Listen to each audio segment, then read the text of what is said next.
Hello दोस्तों, आज मैं आपको जो कहानी सुनाऊंगी वो कहानी होगी जादुई पतीली की। तो चलिए दोस्तों देखते हैं जादुई पतीली की कहानी। एक बार की बात है कि किसी गांव में नकीता नाम की एक गरीब लड़की रहती थी।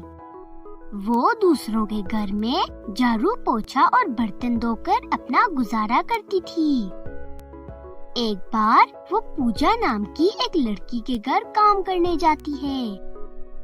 नकीता, एक तो तुम काम बहुत कम करती हो और आहिस्ता आहिस्ता लगी रहती हो। अभी तुम्हें स्टोर रूम भी साफ करना है। और हाँ, स्टोर रूम में एक पुरानी पतीली पड़ी है, वो हमारी किसी काम की नहीं, इसे भी फेंक देना। हाँ मालकिन, मैं अभी ही स्टोर रूम साफ कर देती हूँ।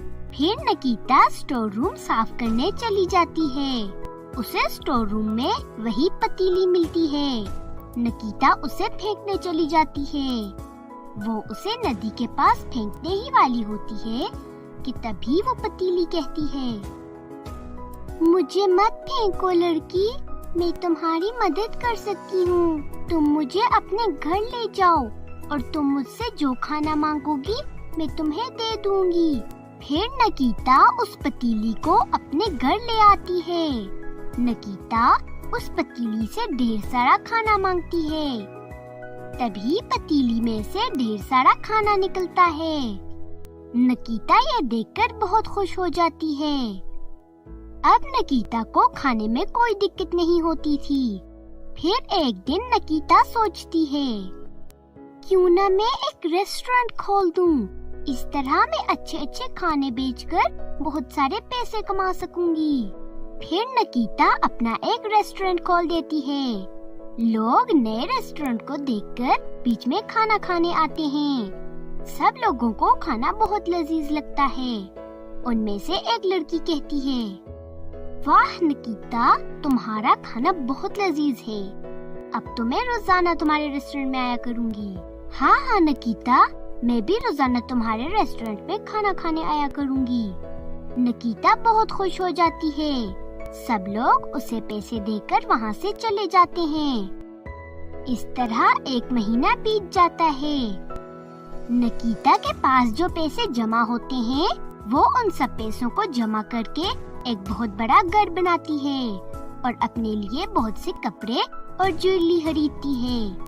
एक दिन पूजा नकीता के रेस्टोरेंट में खाना खाने आती है। वो उस रेस्टोरेंट में नकीता को देखकर हैरान रह जाती है। ये क्या नकीता, तुम अब घर के काम छोड़कर रेस्टोरेंट में काम करती हो? ये मेरा रेस्टोरेंट है और मैं इसकी मालकिन हूँ। अब मैं किसी के घर काम नहीं करती। पूजा हैरान रह जाती है और कहती है, क्या तुम्हारा रेस्टोरेंट? मगर तुम्हारे पास इतने पैसे कहाँ से आए? नकीता पूजा को सारी बात बताती है। तो फिर वो पतीली मेरी हुई ना, मुझे वो वापस चाहिए। मुझे वो पतीली दे दो वरना मैं तुम्हें मारूंगी। मगर तुमने वो पतीली मुझे फेंकने के लिए दी थी। अगर वो तुम्हें चाहिए थी तो वो तुम अपने पास ही रखती। अब मैं तुम्हें वो नहीं दूंगी, वो मेरी है। नकीता, वो पतीली मेरी है, मुझे वो चाहिए। नहीं नहीं पूजा, वो तुमने मुझे दी थी, अब वो मेरी है, मैं तुम्हें वो हरगिज नहीं दे सकती। पूजा को बहुत गुस्सा आता है और वो नकीता से वो पतीली खींचकर अपने घर ले आती है और पतीली से कहती है, ए पतीली, मुझे हीरे भी दे, खाना भी दे और मुझे एक बहुत बड़ा महल दे। तभी पतीली में से एक पंच निकलता है और सीधा पूजा के नाक पर जाके लगता है। पूजा दूर जा गिरती है। तभी पतीली कहती है, मैं लालची लोगों की कोई बात नहीं सुनती। तुम बहुत लालची हो, इसलिए मैं तुम्हारी बात भी नहीं मानूंगी। फिर वो पतीली वापस नकीता के पास आ जाती है और नकीता से कहती है, मैंने पूजा को अच्छा सबक सिखाया है, अब वो तुम्हें कभी तंग नहीं करेगी। अब तुम अपनी जिंदगी अच्छे से गुजार सकती हो। तुम्हारा बहुत बहुत शुक्रिया पतीली, तुमने मेरी बहुत मदद की। फिर नकीता हंसी खुशी पतीली के साथ रहने लगती है। पूजा को उसके लालच की सजा मिल जाती है।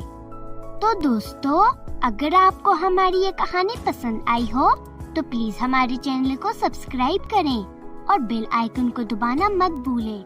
शुक्रिया।